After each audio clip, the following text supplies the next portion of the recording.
Mwasibye mutya abalungi abaagalwa gye musinziira okubeera nga mumpuliriza. Mujje baleko gyonna gye mutuusako engalo. Mbasasirako mmwe abayita mu bizibu eby'enjawulo. Mbasanyukirako mmwe abatuuse ku buwanguzi. Mmwe abakuliza amazaalibwa olunaku olwaleero mbagaliza amazaalibwa amalungi ag'essanyu so nga ate mmwe abafiiriddwako abantu bammwe.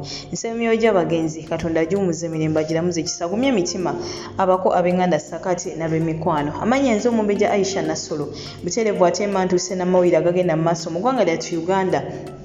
Amawulire gonna gagenda mu maaso n'okubeera ng'ate gasaturatinga all over social media sakaate n'ago amawulire agakwata ku bulamu bw'abantu bakyeyo. Kyenkusaba kiri kimu, subscribe ng'ate kakakadde tojja kubeera ng'ate mukwano gwange wejjusa.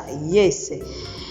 Butereevu nga sinagenda mu maaso kansooke ate munnange njagalize omubaka oyo MP Zaake Francis Butebi ne mukyala we Namirembe Bridget bambi obufumbo obulungi obw'essanyu. Kinajjukirwa nti emabegako ababiri baneeno baakola okwanjula wabula olunaku olwaleero munnange ebadde embaga yaabwe we batyo bambi obufumbo bwabwe babwanjudde mu maaso ga Katonda. Obufumbo bwabwe munnange babutukuza. Congratulations Honorable Zaake Francis Butebi saakaate munnange ne mukyala wo beebo nga balaba mu bifaananyi munnange banekaanekanye.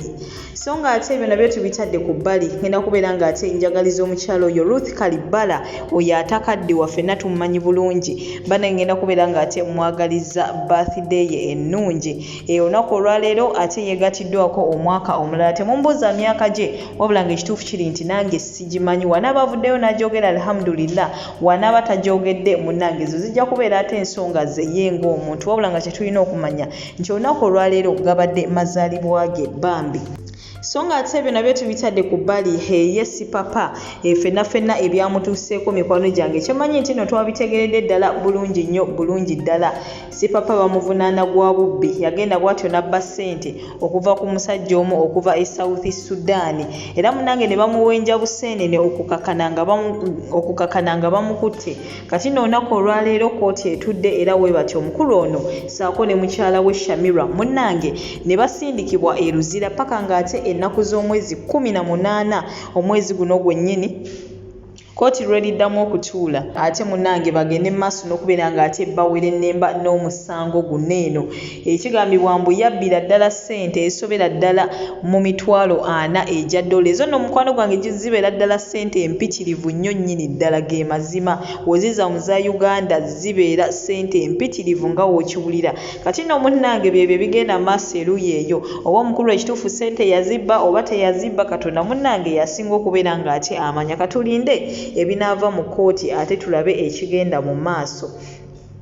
So nga ate ebyo nabyo tubitadde ku bbali baana bawala ate wali ku TikTok sakaate ne ku Facebook bo batandise dda okubeera ng'ate basalira ddala kye bayita ekigambo akakayima gwayita omugambo. Bannange ekinajjukirwa nti olunaku lw'eggulo Pheobe bw'atyo yavuddeyo n'atutegeeza nti bw'atyo agenda kubeera ng'ate akola ku Urban TV ng'era bw'atyo yazze ate mu kifo kya Jomi Nancha oyo ate abadde akola ku Urban TV.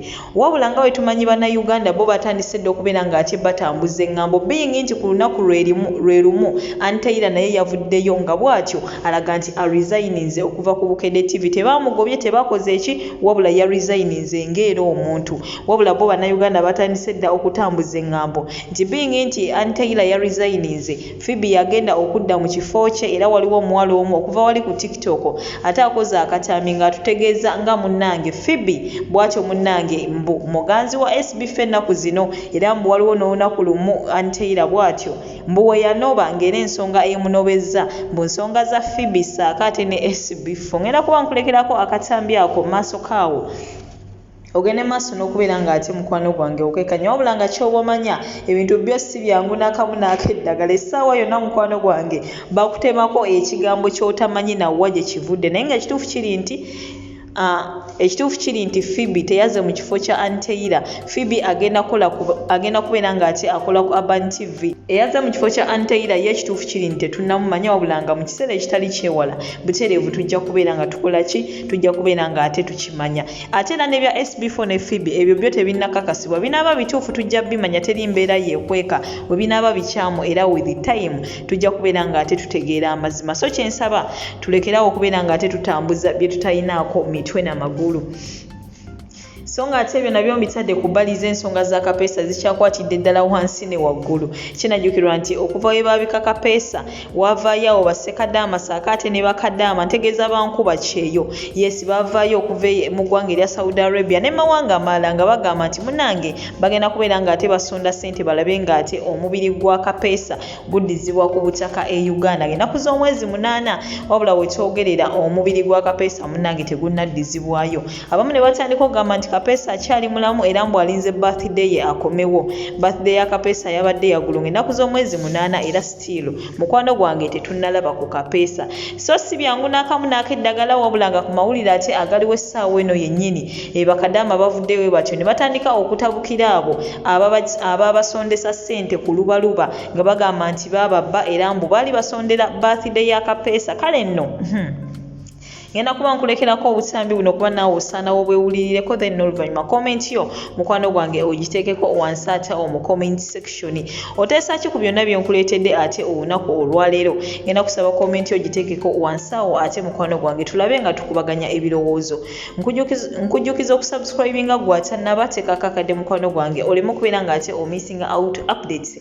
Likinga video eno naye nga tekisinga obukulu toseetuka. Ngenda kuba nkomawo n'amawulire amalala mangi nnyo nnyini ddala. Goodbye for now.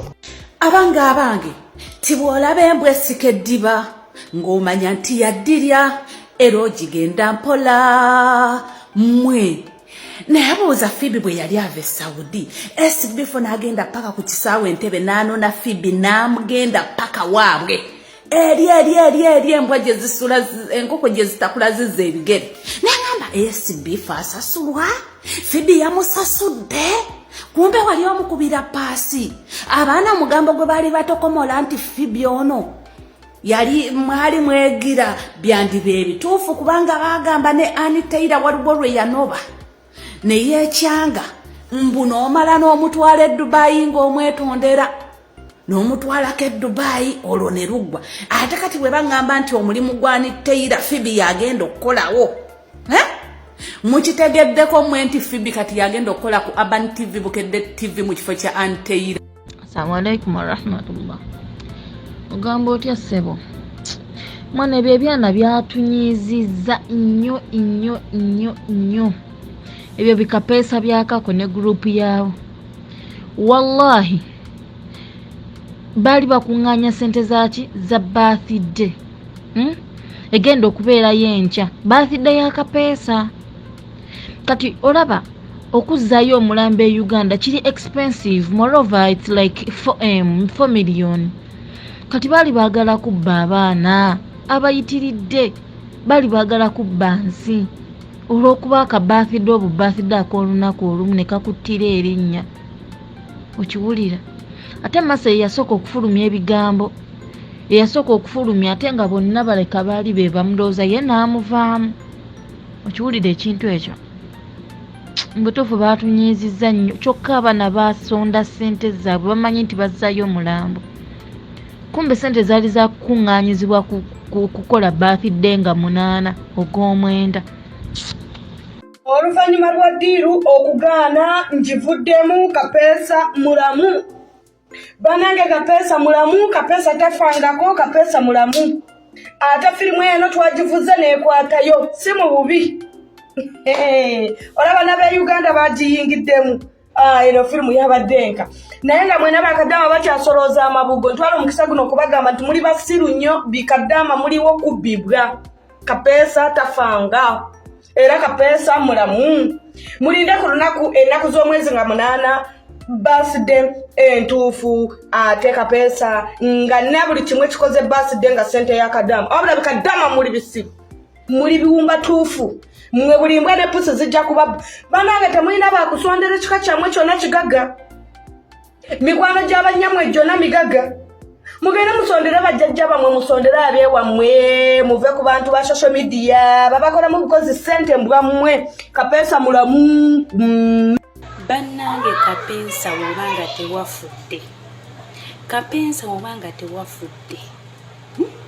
Bino byempulira simanyi byogamba mbu simanyi mubadde musonda ssente za happy birthday. Nga Kapeesa ekituufu tewafudde oli mulamu. Ezange ogenda kuzisasula. ezange ogenda kuzisasula. Nze nasasulira Mulambo, sasasulira muntu mulamu. Bino byempulira simanyi ono omuntu w'eddalo, simanyi yaniye, sikimanyi nalinnya kiri awo kigwa ddalo kigamba mbu kyali mu ddiiro. Bakadama tuli basente tetutegeera, twasonda ssente nga tusondera omuntu omulamu agenda kukola birthday. Okitegeera wabanga Kapeesa mulamu ng'ekituufu mulamu teyafa, nga twasonda ssente z'amabuga okumuza e Uganda. Mukwana ezange nasasulira Mulambo, ojja kuzimpa ng'oli mulamu. Naye wobeera mufu, rest and peace. Naye wobeera mulamu, tugenda kwegwako mukwano. Ezange tezigenda kuliibwa, ezange tezigenda kuliibwa. Twasonda ssente wano, twakaba, twakola ki? Kapeesa wobanga oli mulamu, ezange ogenda kuzisasula. Naye wobanga wafa, rest and peace, mirembe. Kubanga simanyi waliwo ono kino ekigwe ky'eddalo oba kyekyani kiyasama bw'osimanyi kyali mu ddiiro nga mutandika okwebika biki biki, okitegeera ne kibivaamu. Naye wobanga oli mulamu, ng'oli mulamu, ezange ogenda kuzisasula, ogenda kuzisesema, oyagala oba toyagala. Temujja kutumanya, ogenda kuzisesema oba oyagala oba toyagala. Naye wobanga wafa, rest and peace.